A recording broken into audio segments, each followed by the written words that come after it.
Good morning, yo, what's up mga tropa? Kung isa kang rider o official back ride, tara, unbox tayo! Ito ang Gearelec G-Max Intercom version.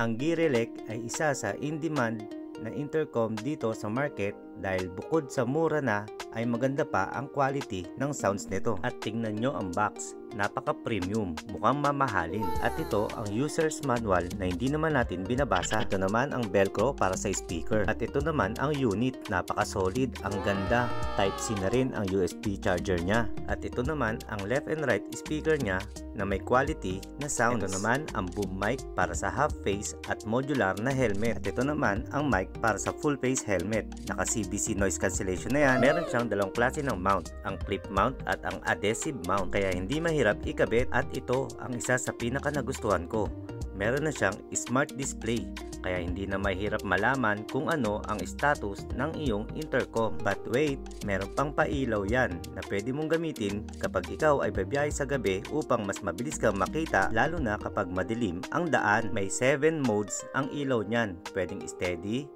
pwedeng nagbi-blink, pwedeng colorful. Ikaw kung anong gusto mong ilaw na trip at bagay sa helmet mo. O diba, ang ganda? San ka pa? Mag-Gearelec ka na! Kaya kung gusto nyo ng ganitong kagandang intercom ay pwede kayong umorder sa TikTok, sa Tokopedia, sa Shopee at Lazada, at isearch nyo lang ang Gearelec. 5-star ang rate ko sa kanila kasi happy ako. Ikaw, umorder ka na para happy ka, okay?